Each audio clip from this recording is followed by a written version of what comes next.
Hello, namaste and welcome in the series of cybersecurity. This side is Meena and today I will discuss about how to secure your email via email authentication. Nowadays, everyone is using emails to send their messages, to receive the messages, okay, and it is a very essential part of our sending the messages or receiving the messages nowadays.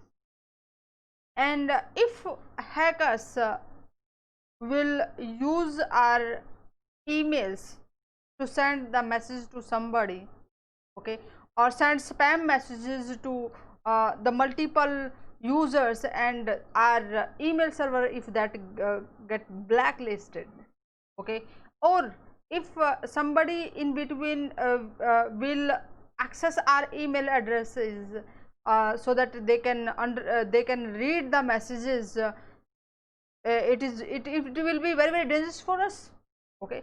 So today I will discuss about whatever the technologies we can use to secure our emails, and how we can protect our emails not to be spoofed by the hackers, okay. So let's start. For example, here is a email server, okay, and that email server is having some email addresses, okay. For example, there are 10 email addresses, okay. That's domain name is, for example, example.com,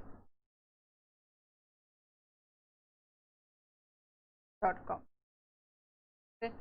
So that domain name is having 10 email accounts. For example, say first of all, say info at example.com, second is sales at example.com, and the number of others email addresses that domain name is using, and on the behalf of these email addresses, users are sending emails to different persons, okay, and they are communicating.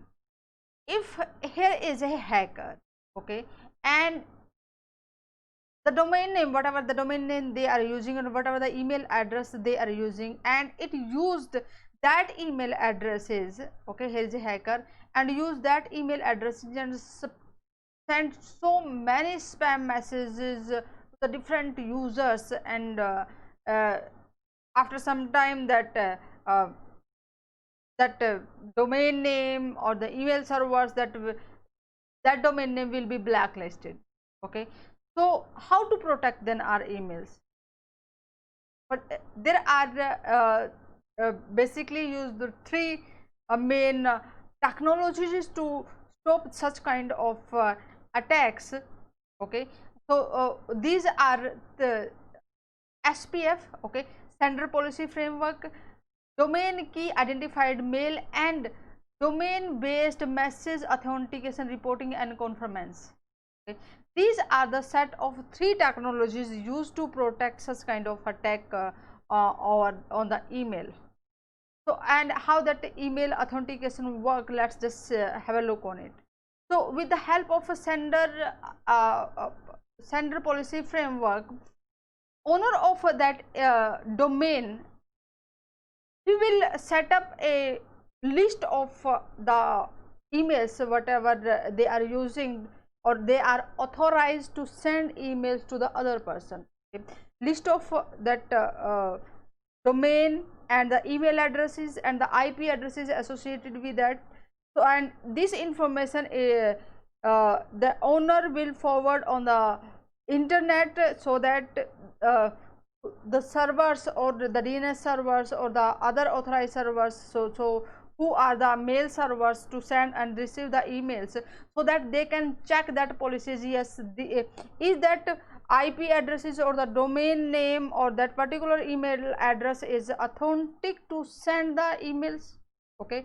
And if, for example, hackers is using on these emails, and whatever the email server or the DNS server they are using does not match the policies set by the owner of that domain name, so that email receiver email server can just block it, or can say yes, this is not coming from the authorized person. So whatever the policies we set, it can take that action against such kind of fraud. Okay, and another is domain key identified mail, DKMI, which is digitally signed every emails which is used by that particular domain name. Okay, so when the receiver email server will see it, yes, this is the domain key which published, and this is the public key of that one, and try to decrypt it. If that decryption is done correctly, then that means this email is coming from the right reputed whitelisted email server. Okay, and this is allowed to the receiver. Okay, and this DMARC, we can say DMARC, this is used both of those technologies, and it will just find out, yes, whatever the policies or the keys it used, whether that's matching or performing the same thing whatever the owner of that email servers is expecting. Okay, and it just will authenticate it, and if which servers is using that emails. Okay, so that DMARC will also send the reporting related to it. So the complete these three technologies used to perform the authentication for the email, yes, this is coming from the right person, and if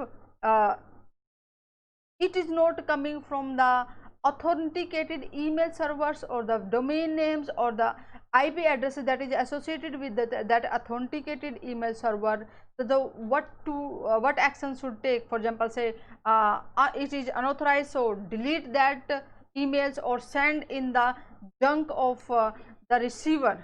Okay, so let's see, for example, here is the legitimate user who sent that email to the recipient here, and here is the email servers. So whatever the policies SPF we set or DKIM we set, and if that pass it, so it will send that email to the inbox of the receiver. Okay, otherwise if that fail, or we have set it, if that complete methods whatever we are using here, if that not match, so just put that email into the junk of the receiver. Okay, and if that fail, that means it will just go in the junk folder of the receiver. Clear? So these things, the owner of the domain and the administrator who is configuring all these things, they can set it, and you can ask your administrator in where you are working whether they are using it or not. Okay, so in this way we can save our emails not be spoofed, not be used by the hackers. And you can follow me on the Cybersecurity Prism, get the notification for the next interesting informative session, and don't forget to send or share that video with your friend, so that they will also able to understand how these three technologies used to protect the emails. Okay, not be spoofed. And in the next session I will discuss about what are the benefits of a layered cyber defense model. Namaste, see you in the next session.